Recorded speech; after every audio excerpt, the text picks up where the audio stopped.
Alors, je vous ai fait un petit tableau sur les qualités. J'en ai répertorié quelques-unes qui sont des qualités voilà, qu'on peut tous avoir. Sont des qualités qui en plus, enfin, je maintiens, elles sont très accessibles en fait pour tous les êtres humains. On a presque tous besoin de reconnaissance. On a tous de l'empathie, sinon on n'aurait pas appris. Hein. C'est vraiment c'est un fondement de notre cerveau, l'empathie. Hein. Donc même les gens où on se dit non mais lui il n'est pas du tout empathique, en fait non, il l'est. Juste il ne le montre pas forcément avec tout le monde. On sait tous faire preuve de rigueur, on a tous un bout de créativité, de bienveillance, de maîtrise de nos émotions, d'humour, de joie. J'ai mis les deux mots parce que parfois, humour, il y a des gens qui me disent non, mais il y a des gens qui ont de l'humour, mais qui ne sont pas drôles.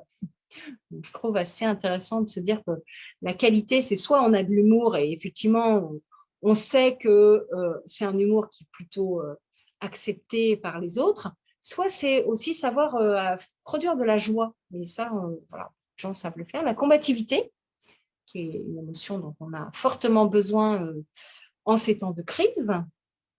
La loyauté, évidemment, il y a toujours un moment où la loyauté est intéressante. L'estime de soi, la confiance en l'autre, l'humilité et le perfectionnisme.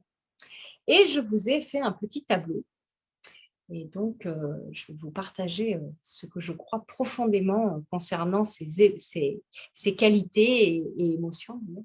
Et en quoi elles sont, et si elles sont indispensables au métier de coach, inutiles ou à avoir avec parcimonie.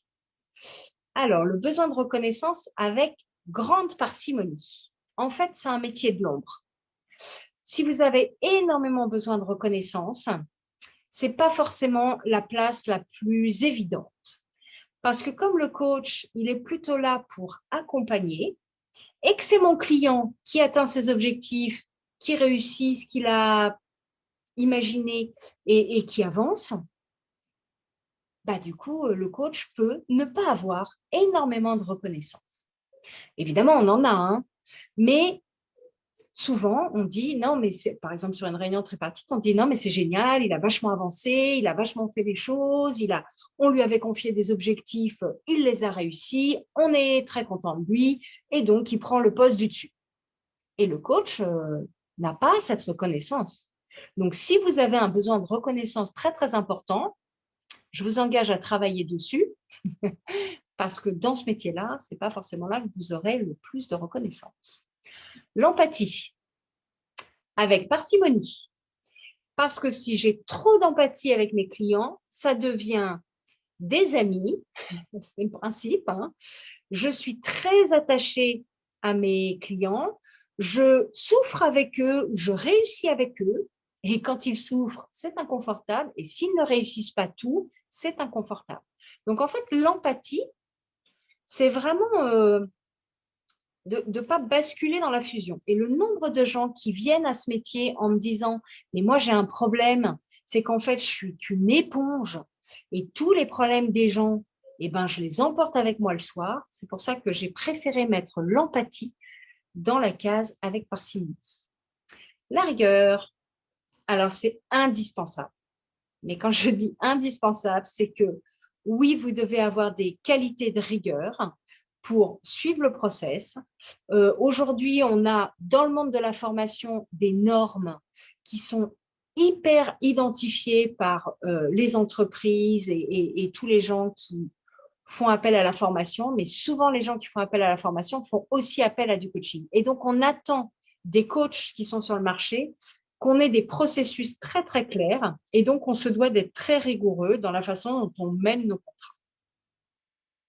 La créativité est indispensable.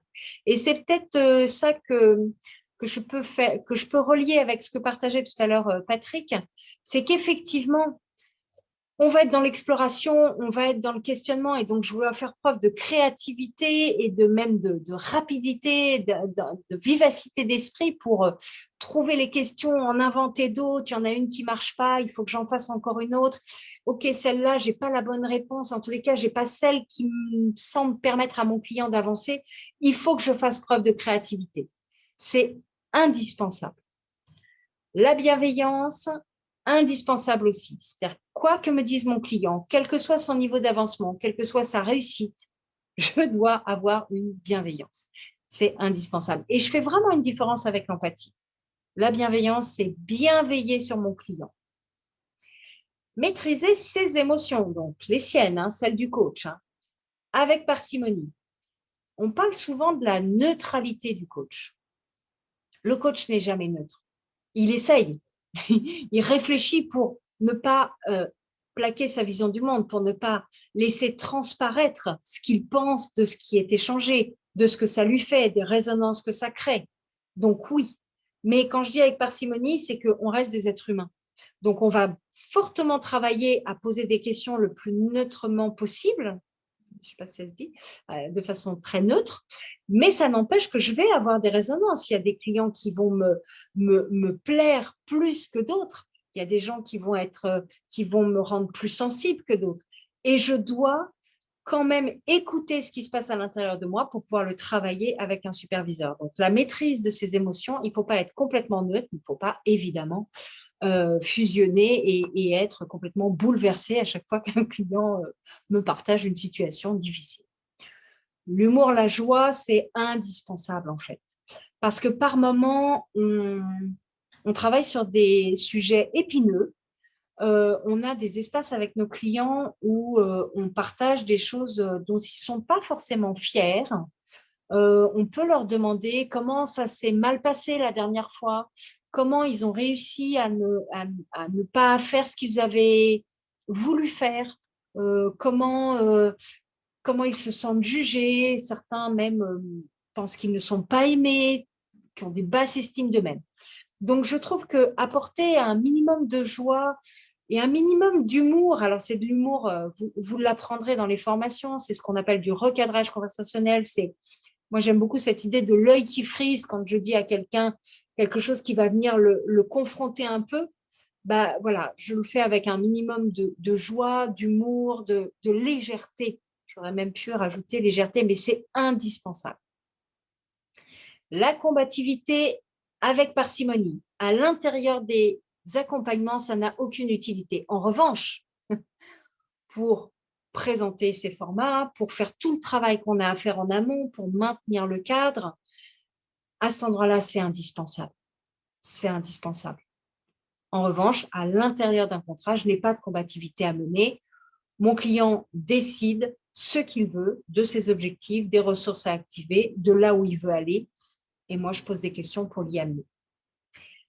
La loyauté, avec parcimonie. Je peux avoir un contrat avec une entreprise, mais je vais être loyale envers la personne que j'accompagne. Et si la personne que j'accompagne finalement ne veut pas rester dans l'entreprise, eh bien, je serai plutôt avec mon client et je dirai à l'entreprise, il vaut mieux le laisser partir. Donc, même si mon contrat au départ est avec l'entreprise, je vais jauger avec qui je me dois d'être le plus loyal. Et souvent, c'est une partie qui est difficile parce que j'ai un sponsor, alors c'est plutôt dans l'espace contrat en entreprise, mais j'ai un sponsor, j'ai quelqu'un qui m'a commandé un contrat, quelqu'un qui même me paye, et puis j'ai un bénéficiaire qui, lui, ne me paye pas, mais qui attend beaucoup de moi, donc je prends le parti de la loyauté, et certains coachs, de la loyauté envers mon bénéficiaire, et certains coachs prennent le parti de la loyauté envers l'entreprise, et il n'y a pas de bien et de pas bien, hein. C'est juste, voilà, il faut savoir jauger avec qui je suis loyale. Et il y a des situations où je ne peux pas être loyale envers toutes les parties prenantes. C'est assez compliqué à ce moment-là. De l'estime de soi, donc du coach, indispensable. Je dois me reconnaître une valeur d'accompagnante, une valeur d'accompagnant. Je dois avoir du sens dans mon métier. Je dois savoir que je le fais vraiment et que c'est un accompagnement utile. Tout ça, évidemment, se travaille dans les formations que différents organismes vous proposent. C'est très important d'être fier, finalement, au sens noble du terme, de ce qu'on propose et de ce qu'on porte comme format d'accompagnement très spécifique. La confiance dans l'autre, la confiance dans mon client, elle est indispensable. Même s'il rame, même s'il râle, même s'il n'est pas bien, même s'il a l'impression qu'il n'avance pas, même si, effectivement, par moment dans un contrat, il n'avancera pas. Vous devez développer cette confiance dans l'autre, dans la personne que vous avez en face. L'humilité, indispensable. C'est celle-là qui me permet d'être en posture basse 90% du temps. C'est vraiment d'être dans cette humilité, de se dire, je ne sais pas ce qui va convenir à mon client, je ne sais pas ce qui est vraiment bon pour lui, lui le sait et pas moi. Même si, vous l'avez compris, par moment, on repasse sur des postures hautes. Le perfectionnisme, inutile. Je tiens à faire un point là-dessus. Il y a toujours cette idée qu'il faut faire les choses parfaitement. Si je revisite le sondage de tout à l'heure, il y en a qui ont dit que c'était un métier difficile parce qu'on pouvait mal faire ou faire du mal. Quelque part, je serais tentée de vous dire que non. En revanche, si je m'astreins à être dans une recherche de perfection, très certainement que là, je ne vais pas être à l'écoute de mon client. Je vais être que à l'écoute de bien dire, bien faire, et je vais être complètement centrée sur moi et je vais oublier mon client. Donc, je préfère partir du principe que le perfectionnisme est complètement inutile dans ce métier, même si on fait les choses avec rigueur, avec combativité, avec de l'estime, avec de l'alignement, qu'on respecte les règles de ce métier et du process. Mais monter la barre encore plus haut, je ne trouve pas ça adapté.